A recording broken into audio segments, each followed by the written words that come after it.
This is What's New Radio Extra Time. Each month, we share a longer interview with one of our guests in the energy sector on topics highlighting our services and our 100-100 vision for Barbados. This month, What's New Extra Time spoke with Joy Adamson, Acting Chief Education Officer in the Ministry of Education, Technological and Vocational Training. Welcome to What's New Radio. I appreciate you taking the time so early at the start of a new term to talk to us. I've invited you to have a conversation about the two essential values where I think we have a unique partnership and synergy, the value of education and the value of electricity. What would you say is the value of education? Thank you, Nicole, for inviting me, and it's a pleasure to be here. Now, having education in any area helps any individual think, helps the individual feel, and behave in a way that can contribute to their success and obviously improve on their personal being. So we would expect that all of our citizens will have some exposure to education. And when we're thinking about education, I don't want us only to think about the young ones. Let's think about the adults as well. We would want generally that however they're educated, that they will be able to contribute to the community. If it is not now, it is in the future. In addition, education develops the personality because we believe that we are all social beings, and therefore it helps form our thoughts. It would help us to deal with others, work in groups, collaborate, and prepare us generally for life on a whole. I agree. At Light Power, we say that we power every moment of every day. Basically, that we're in everyone's life. What's a typical day for you using power?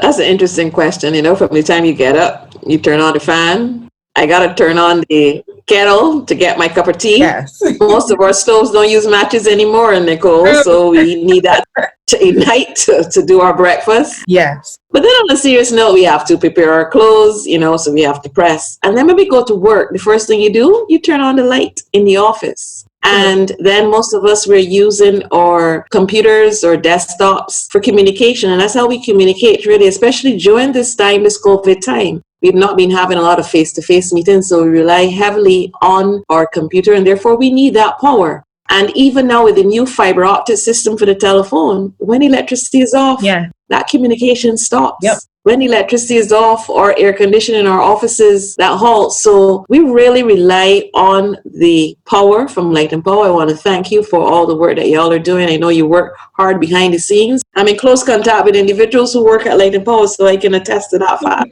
Yes, you are. We appreciate that. You mentioned something.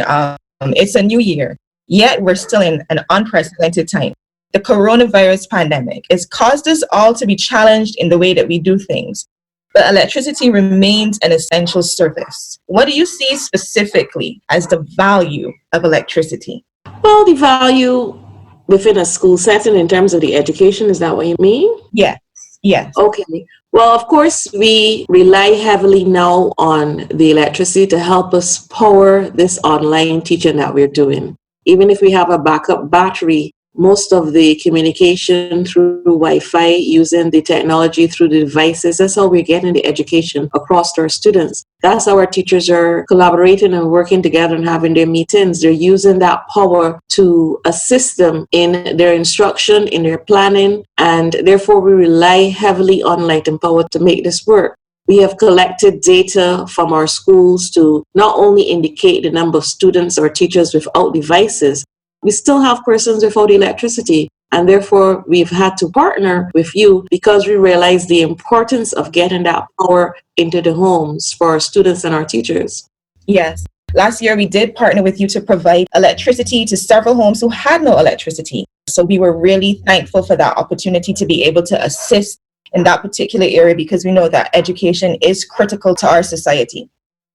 The next question I want to ask you, at Light and Power, we have always supported the work of the education ministry, whether it be safety around power lines with kite flying workshops or our sponsorship of the Renewable Energy Science Expo. Now, we appreciate that things will be done differently because of COVID-19. So what do you see as ways in which businesses can support your challenges for schools going forward? Okay, and you helped us last year with electricity, and I know that you will continue to help us. So It's not only last year, we're continuing. There's some persons who we have communicated already to the company that still need that connectivity. So we are working with you on that. As relates to not only the electricity, but connectivity in terms of the Wi-Fi access. We have a lot of persons who might have electricity, but might not have the internet or have any sort of Wi-Fi access within their homes. Yeah. And therefore, we found that the private sector can come in there and help us. Some persons could need the Wi-Fi devices, and the Wi-Fi would allow them then, if there are more than one child inside the house, yes, they can have like a SIM card in the device, but if it's more than one child, if it's also an adult who needs to have that, we need persons to help us with the purchasing of these Wi-Fi devices so that we can get them into those homes.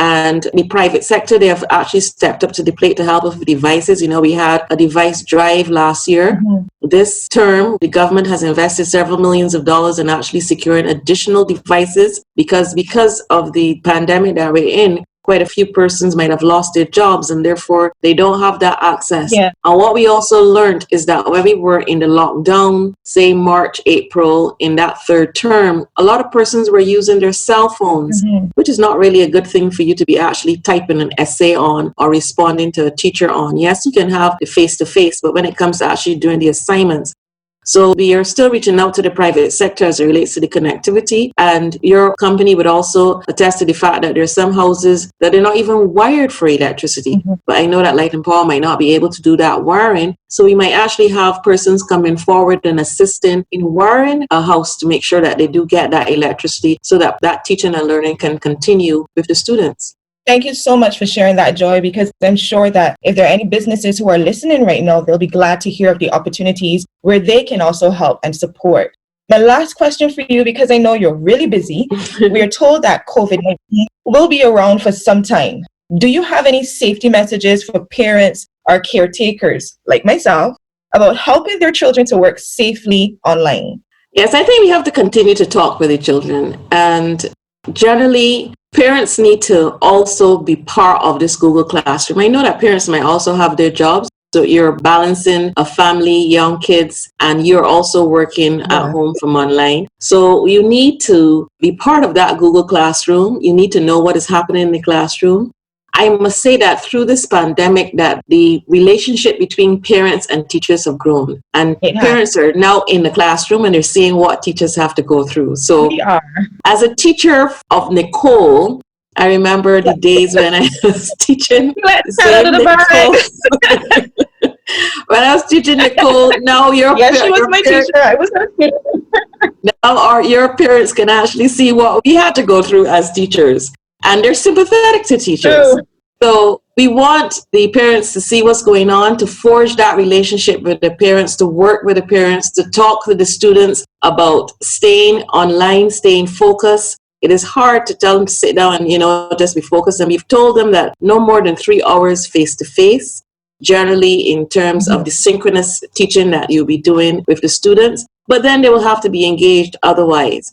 So we have to tell them the safety things that they can do so that if we have persons intruding into the classroom, unfortunately, we've had persons doing that, and how when they're doing their own research, what kind of sites they can go to. And you have to have the parental controls on the devices that they're actually using. Unfortunately, Nichole, we had some parents who use the devices for their own personal, maybe pleasure, entertainment after hours, and therefore there might be some sites that they should have not gone on that students might have access to. You have to make sure that you have parental controls and that you control the device that the child is actually using. You have to make sure that they understand the importance of passwords and keeping their passwords safe. And you also, as a parent, should know that password so that you can also see what that child is actually doing. So we are trying wherever possible. We've put some guidelines out there for parents. They're on our website, mes.gov.bb, that the parents can also access to see the guidelines as it relates to teaching and learning. And we will continue to educate and put the PSAs out there as it relates to working securely in this online environment. Because you're right, COVID is here for a while. Yes. Joy, thank you so much. That was such great information that I'm sure parents are so happy to hear. I've absolutely enjoyed this interview with you. Thank you so much again for taking the time to talk to us, and I hope we can get you back sometime soon. Okay, anytime. Thank you very much, and all the best to Light and Power. Thank you. What's New Radio is broadcast on radio every month, or you can listen to past episodes on our website, blpc.com.bb. Find us on social media at BLPC Online or tweet BLPC. Our customer service team is always ready to serve you. Call 626-4300 during office hours or 626-9000 for emergency assistance.